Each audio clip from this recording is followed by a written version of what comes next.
we're gonna go down to this site, and this is about a mile north of my main target. We're gonna have to take some blankets to get there, because we don't want to lose our safety.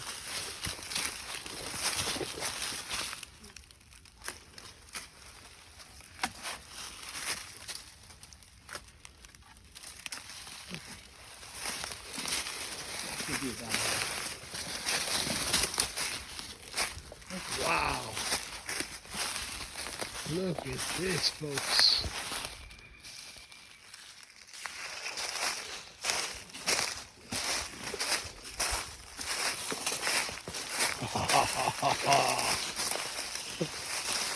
Look at this. Oh.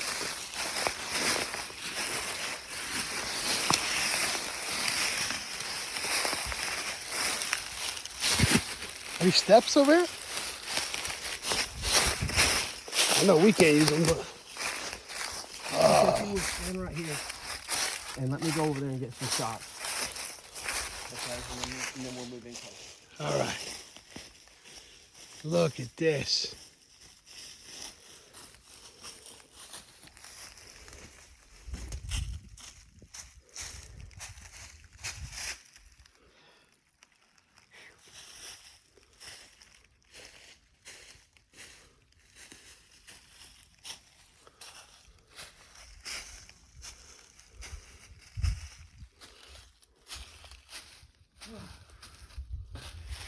Okay, this is an ancient dwelling. This is an ancient shelter. And it right here, it's like 7 feet or 8 feet, 9 feet right here. And back here in the back, they go about 5 feet. And then you can go back in here, and it goes up to about 6 feet. And it's like 20, 22, 24 feet this way. And in the back there's an alcove back in here, back in there. And the whole thing is probably about 18 feet from the front to the rear. And there's a natural bridge, natural bench right there. And this particular one, to my knowledge, has not been excavated. There are several others around here that have, especially over here to the northeast. There have been some massive, massive ruins like this, ancient dwellings like this, that have been excavated. They got like 4 foot, 5 foot square holes. And if you come this way, and here's some more of the same system here, right here. And this is a spectacular shelter. This is one of the most spectacular. And if you turn your camera back over that way, you'll see another one. Right over, keep turning to your right. Right here. Oh, yeah. Wow. And I believe that all that dirt, if all that dirt just came away, you'd see another one of these. Now these. Okay, I'm coming back. Now, the water couldn't have done this, even though this is a ravine. You were asking about what exactly is a ravine. Mm-hmm. This is a ravine. Mm-hmm. We call this the test ravine or the control ravine, because any instrument that says it can pick up a hollow, anything hollow or in a cave in this area, we come right here. It's 11.5 feet from right here to the top surface. Get a shot of that up there.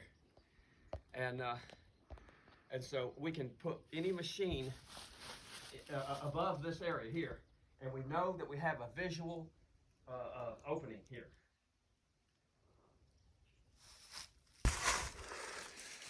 Supposedly, some college group came here at one time, back in the 50s, I think they said. And there's been rumors that other people use this for camping in more modern times. Sure. So you can see it's pretty nice, it's pretty big. And all somebody'd have to do is just wall that up in the front to, protect against the elements. What kind of stone? This would be sandstone. Ah, it's easy to cut into. Yeah, it's easy to cut into, it's easy to work. Looks like someone molded it though. Yeah, well, that's moss. Yeah. All right, let's get in here. Little alcove. I've weathered out some storms in here years and years ago. The ceiling will exfoliate.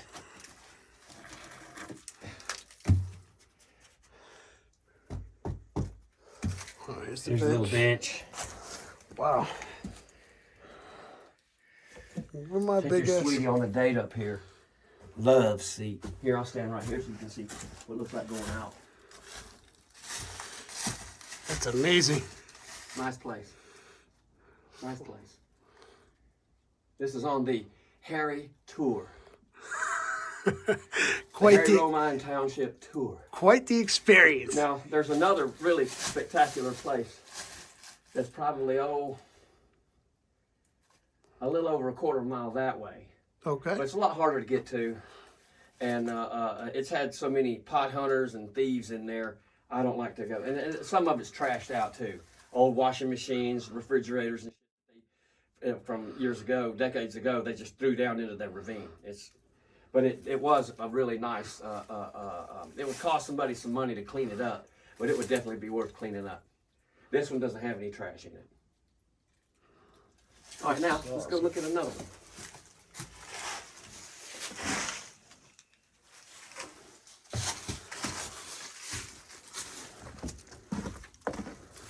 This is awesome. See, what I used to do is whenever I had resistivity or something, for the season, I would come across the top here and clear the brush out, clear the saplings out so that I could put my electrodes in the ground and then spread all the way down here. See, after that one that I showed you, there's like 2 more on the other side of it, but they're nowhere near as spectacular as this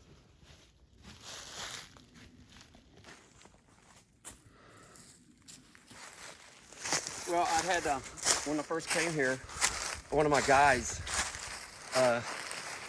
Uncle Ray, he had done some probing around in this area, and he came across it, and he wanted me to see it. And and then after that, some other people had showed it to me too. So this isn't a secret. This isn't a secret, and it's relatively easy to get to. Awesome. Back at you. Site number 2 here.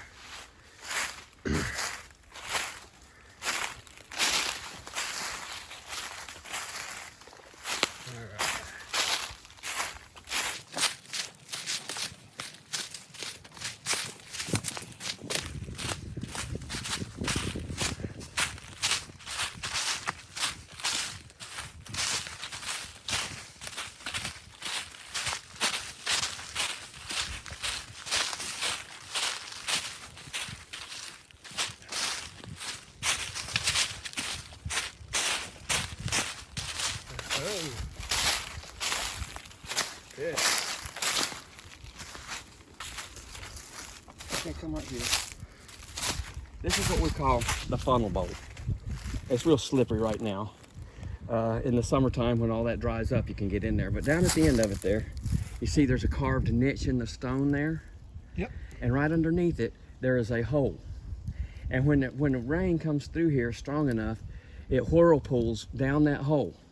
If it rains too much, and there's a lot coming off this field here, it goes over the ledge there, and it looks real cool. Now, if you get over there on this hump right here, you might be able to see it a little bit clearer. Okay. Oh yeah. And it's a carved hole. It's not natural. I believe that was done in ancient times. It makes a perfect place to take a shower, actually. Now, if you turn around, this hill right here is where we did our testing. And this is where it appears that there is a man-made cavern system that runs back up through here. Right through here. And actually right through here. Kind of a little messed up here. Right through there. So and this whole area, whole terrain could have been a whole lot different back then. We don't know. We don't know what the terrain was like. But this is what we call R2 Ravine. This is the R2 Ravine. And it's in a lot of the videos, but I don't have actual footage, I don't think, of me actually being here. I mean, I've got pictures, but not actual footage.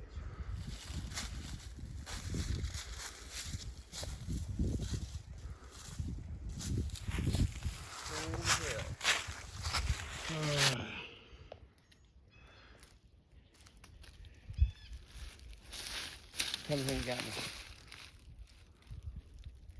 Okay, right down there is another huge shelter that Paul and I have weathered out a few storms. Get caught out here in the woods, you know, if there's a lightning storm that pops up out of nowhere, we would go in there, and we would always have dry wood in there if we needed it. but we've actually spent the night in that one there a couple of times while we were doing surveys and probing and trying to figure out where this damn thing was. It's a nice one. Let's go to the next.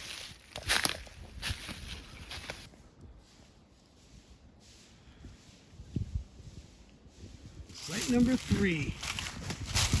Back in Marion County. Harry Hub. Look at this stuff.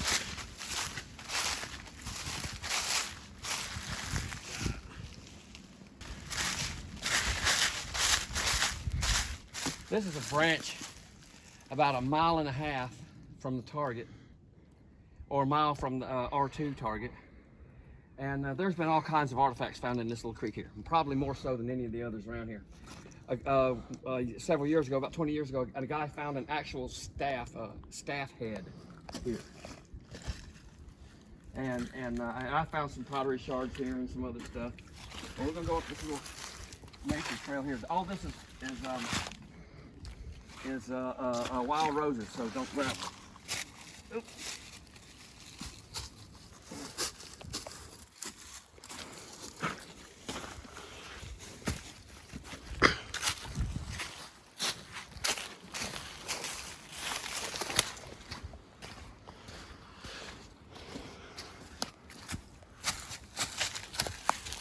You didn't know I was half goat, right? Oh.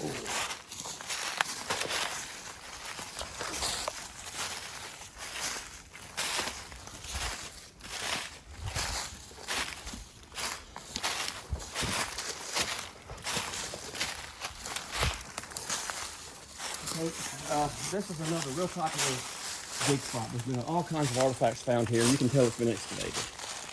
And what the excavators will do is they will keep going down until they stop finding artifacts.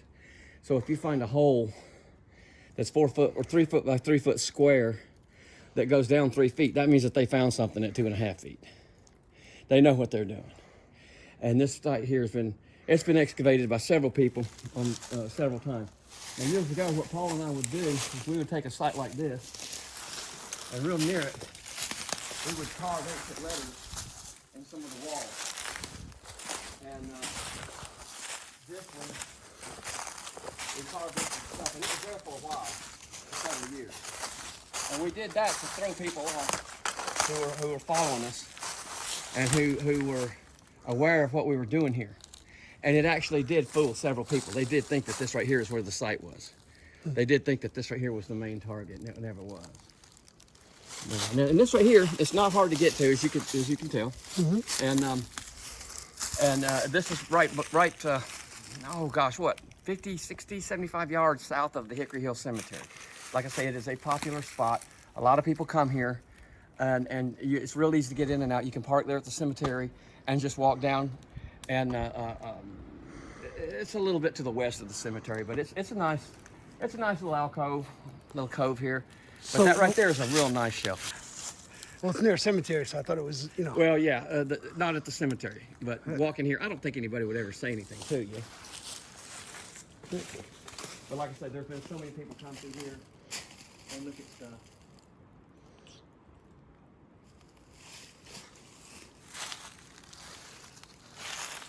Okay, let's go back.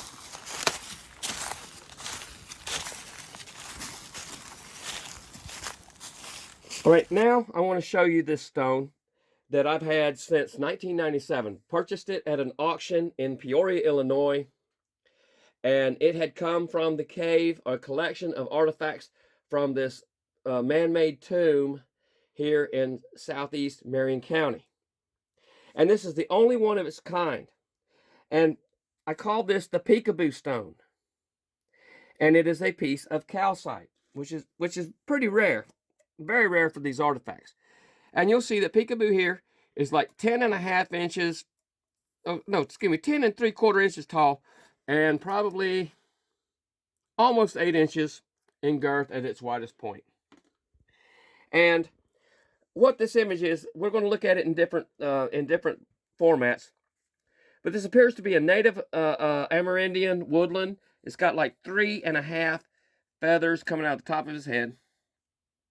And here you see the outline of the right side of his head. There's an eye here. Here's his mouth, nose. And right here is a baton covering the left eye. But there is a hole here for the left eye. And some designs here, here, and down here, which we'll look at later. Now, when I consulted a Miami Native Amerindian descendant, he had told me that this was clearly a woodland Indian, and he's looking through this baton that has a hole carved in it. And this hole stood, this pole here, this baton, was placed outside of the warrior lodge. And there was a fire in front of the door. And that the hole was focused in directly into the fire. And what the warriors would do is they would come in, put their eye to the hole, and they would look through the hole into the fire to see the future. So that's why I call it Peekaboo. Peekaboo, I see you. So for years it didn't have a name until, a couple of years later when I learned all that, I figured like, okay, he is looking into the future. He is looking at you now, and we are looking at him. So he's looking at us, looking at him. And this is the Peekaboo Stone. Now, I'm going to flip it around here a little bit, and we're going to notice that as far as calcite goes, anyone that collects minerals, this is a very a smooth and flat surface, hard enough to be carved in for calcite. That in and of itself is absolutely spectacular. There is no other artifact like this the world over, nowhere. And we're going to look at here, and it's 2.5 inches thick. And I'm going to spin it around, and you can see that there's an impurity that runs uniformly through it. And you can see the crystalline calcite here. This is real tight honey calcite. Now this color and composition of calcite is native to northern Kentucky and southern Illinois. Now we're looking at the bottom of it. And here's the other side of it. This is the top of it. And this is the reverse of it. And it's just been sprayed down. It hasn't been cleaned with soap and a toothbrush. There's some of the carvings on the front of it still show signs of mud in it. And it's a very heavy stone. So anyway, now we're going to look at some images of Peekaboo that are from rub downs before we go to the next step, because it is calcite. I am wholly familiar with phosphorescent and fluorescent minerals, and this is another one of them.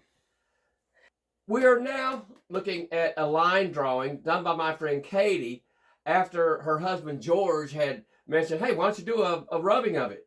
Because I had some carpenter pencils there, and she's an artist. Okay, so I held the paper, she did the rubbing, and this is what happened. And I've had this stone for over 2 decades, and I had never noticed these down here before, and I had not noticed a couple of these characters in here, but this rubbing here revealed a lot and started to impress upon me the fact that this probably is not just your regular typical type of artifact, even though it is calcite and it is phosphorescent. So now let's look at this tablet.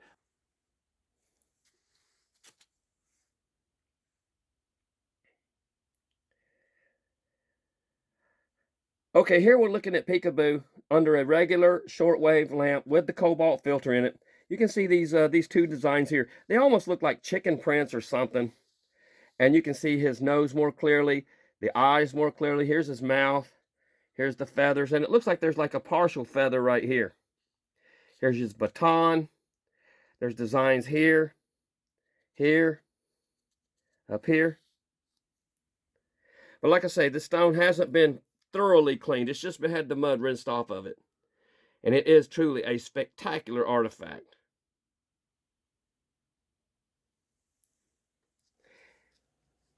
I've decided to just show a blow up of the rubbing here. Here's the hole here.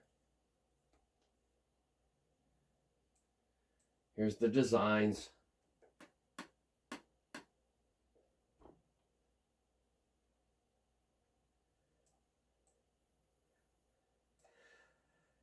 So now let's jump over to, this is the line drawing that I made, and it's hard for me. I'm not an artist, but these two are equal, even though they look a little lopsided. They might not be perfectly equal, but here's another one here, and here looks like an upside down omega, 2 lines, and then there's a squiggle here, which probably means water. And there could be a little asterisk here or a small star and a dot here, but these two are really unrecognizable. These two here are just a guess, with all the information and all the different lights. And there's these two symbols here. But this and this, those, if somebody said, oh, those are clearly Egyptian, I would have no argument whatsoever. Are those Egyptian? Yeah. Are they Greco-Roman? Perhaps. Are they Greco? Most definitely. But this is a line drawing of Peekaboo. Peekaboo, I see you. And he is looking at us. And he is carved on a stone. All right, now we're back in the shop with Peekaboo.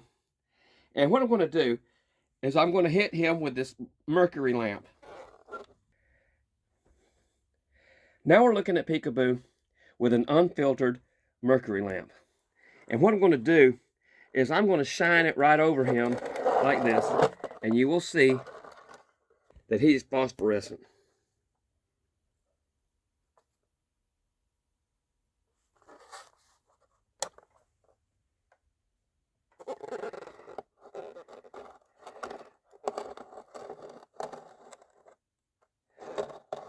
All right, now you don't need to expect much because this is an artifact. Artifacts get a little bit of a break, but you can see that this is phosphorescent. Now I'm going to put it back on here, and I want you to keep the camera on it and maybe home in a little bit tighter, because now you can see a little bit more of the detail here that you couldn't really see in the daylight. You can see these symbols down here a whole lot more clear under this mercury. And you can see these X's, this design here, and this design, these like spiral designs. Here, here, here, here, here. So here he is, and let's turn him on his side here. I'm just going to turn him on his, I was right saying, you can see his ear there too, can you? Right there's his ear, pretty clear. You can see here how it is phosphorescent, but when you take the phosphorescence off, the camera seems to go out of focus.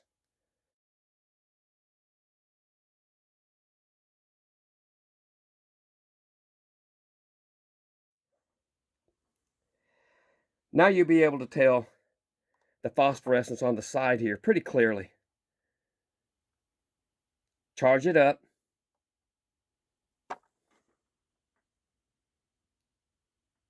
Pretty clean. Let's do it again.